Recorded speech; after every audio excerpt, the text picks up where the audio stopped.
লাইফস্টাইলে সবাইকেই স্বাগত জানাই।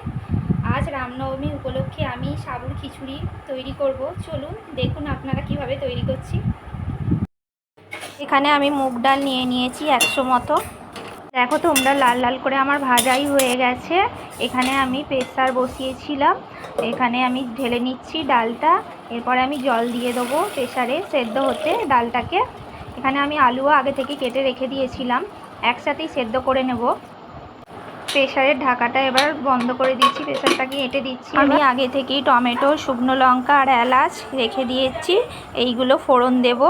পরিমাণ মতো আমি সাবুও নিয়ে নিচ্ছি, যতটা প্রয়োজন ততটাই নিচ্ছি, তোমরাও যেরকম বুঝবে সেরকম নেবে।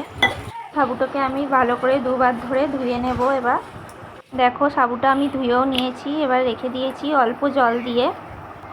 এখানে আমি কড়াতে তেল দিয়ে দিয়েছি গরম হতে। এবার লঙ্কাটা ফোড়ন দিয়ে দিয়েছি। এরপরে আমি এলাচগুলো ফাটিয়ে নিয়েছিলাম আগে থেকেই, তারপরে টমেটোটাও দিয়ে দিলাম একসাথে। এবার ভালো করে ভেজে নেব। এখানে আমি হিংও পরিমাণ মতো দিয়ে দিলাম। পরিমাণ মতো আমি চিনিও অল্প সামান্য দিয়েছি, কারণ আমার একটু ঝালঝালি পছন্দ করি, ওই জন্য। তোমরা চাইলে তোমরাও চিনিটা বেশি পরিমাণ মতো দিতে পারো, যেরকম মিষ্টি খাবে। এখানে আমি আদাটা তোমাদের সাথে কথা বলতে বলতে ঘষে নিচ্ছি, অল্প সামান্যই দিচ্ছি আদাটা, মানে তেতো হয়ে যাবে। আদাটা আমার দেয়া হয়ে গেছে, এবার ভালো করে নাড়াচাড়া করে নিচ্ছি। পরিমাণ মতো আমি হলুদ দিয়ে দিচ্ছি, সামান্য লঙ্কার গুঁড়ো দিয়ে দিলাম, তোমরা দিলেও দিতে পারো, নাও দিতে পারো। অল্প জল দিয়ে দিলাম মশলাটা কষার জন্য।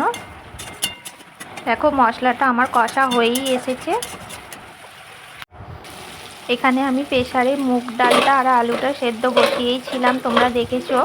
এবারও দেখো আমার হয়েই গেছে সেদ্ধটা।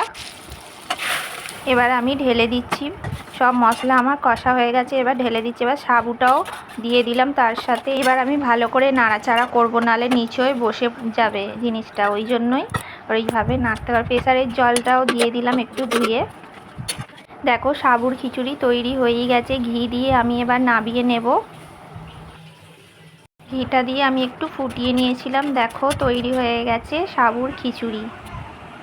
খিচুড়িটা তোমরাও ট্রাই করে দেখতে পারো। এই পর্যন্ত আমি ভিডিওটা শেষ করলাম। আমার ভিডিওটা যদি ভালো লেগে থাকে তোমরা চ্যানেলটাকে সাবস্ক্রাইব করে নেবে। আর সবাই ভালো থাকবেন, সুস্থ থাকবেন, সকলকে জানাই ধন্যবাদ।